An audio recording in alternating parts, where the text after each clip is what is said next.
Turkey just said no to India. Baykar, the company behind the famous Bayraktar TB2, has repeated more than once that it will never sell its drones to India. The reason? Pakistan is Turkey's brotherly nation. India isn't. That's the headline. But here's the twist. India didn't even approach Turkey to buy the drones. Let's start with what all the fuss is about. The Bayraktar TB2 is a Turkish-made drone, technically a medium-altitude, long-endurance UAV, built by a company called Baykar. It first flew back in 2014, and for years it was honestly a fairly obscure piece of hardware. From 2022 onward, the TB2 became a symbol. Ukrainian forces used it to hit Russian armored columns and supply convoys in the opening weeks of the war, and it earned genuine folk hero status. There's even a song about it. That reputation is why Bayraktar is now shorthand for cheap, effective drone warfare. The appeal is honestly pretty easy to understand. A TB2 runs somewhere between $2 and $5 million, a fraction of what a comparable American or Israeli system costs. It can stay airborne for about 27 hours, cruising near 27,000 feet. And it carries laser-guided smart munitions precise enough to take out a tank or an armored vehicle from altitude. But and this is the part that matters for our story, the TB2 has a ceiling of its own. It's slow, unstealthy, and built largely from commercial, off-the-shelf parts. It thrives when the other side has weak or outdated air defenses, exactly the situation in Libya, in Nagorno-Karabakh, and in the opening months of the Ukraine war. Once Russia adapted, once modern radar, jamming, and serious surface-to-air missiles entered the picture, the TB2's loss rate climbed, and by late 2023, Ukraine had largely pulled it back from strike missions into reconnaissance work instead. In other words, the TB2 is an excellent tool for a specific job. That job isn't the one India needs done. So, let's take a closer look at India's strategic environment. Unlike some of the regions where the TB2 has seen success, India faces a very different set of challenges. Its security concerns are shaped by its unique geography, its neighbors, and the realities of modern warfare. Understanding these factors is key to seeing why India's approach to drones and air defense has to be, well, a lot more nuanced. Here's the thing about India's neighborhood. It isn't Libya and it isn't Nagorno-Karabakh. India shares live contested borders with two nuclear-armed neighbors, Pakistan and China, and both have invested heavily in modern air defense and electronic warfare. That's a completely different operating environment from the ones that made the TB2 famous.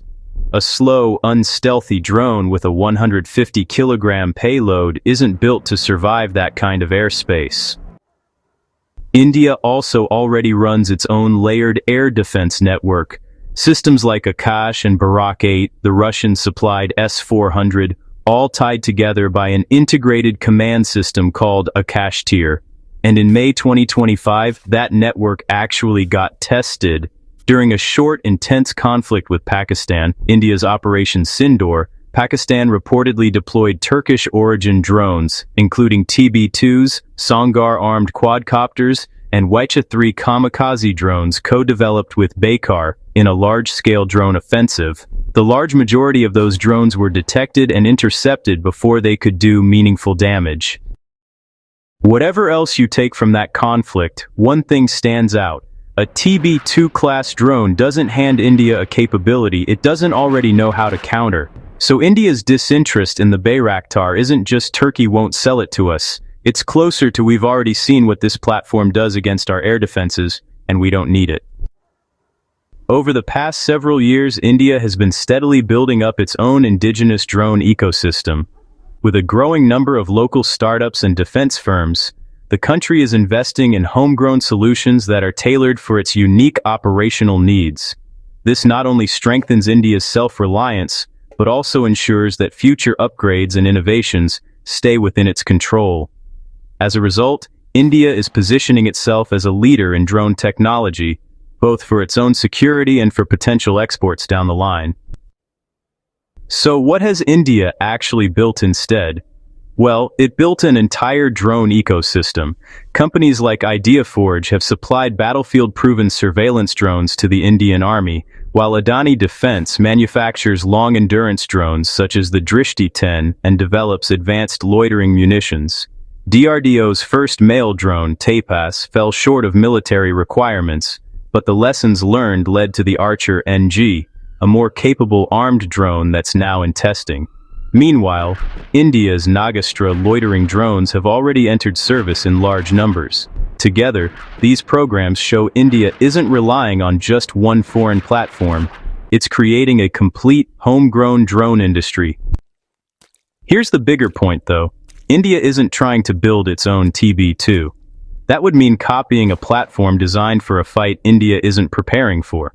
Instead, India is building toward the fight it actually expects: contested airspace, serious air defenses, a peer-level adversary. That means moving in several directions at once. At the low end, you've got cheap swarming drones and loitering munitions, built to be mass-produced and used in large numbers. At the high end, it's something far more ambitious: stealth combat drones designed to fly and fight without a pilot at all. The centerpiece is HAL's Cat's Warrior, a stealthy, loyal wingman drone designed to fly alongside piloted jets like the Tejas or the Su-30, absorbing the riskiest parts of a mission: electronic warfare, reconnaissance, strikes deep in contested airspace. It's even designed to release its own mini-swarm of smaller drones mid-air called Alpha S to overwhelm enemy air defenses. Its first flight is targeted for around 2027. Above that sits Ghatak, a genuine flying-wing stealth combat drone tied closely to India's fifth-generation fighter program. And HAL has been pretty explicit about the division of labor here. The public sector is putting its money into these big, complex stealth platforms, while cheap, expendable, Shahed-style kamikaze drones are being left entirely to the private sector, the IdeaForges and solar industries of the world. That's the real difference. Turkey built one very good drone for one specific kind of war. India is trying to build a layered system for a much harder one. So, what's your take? And if you found the video insightful, go ahead and hit the like button and subscribe. I'll see you in the next video.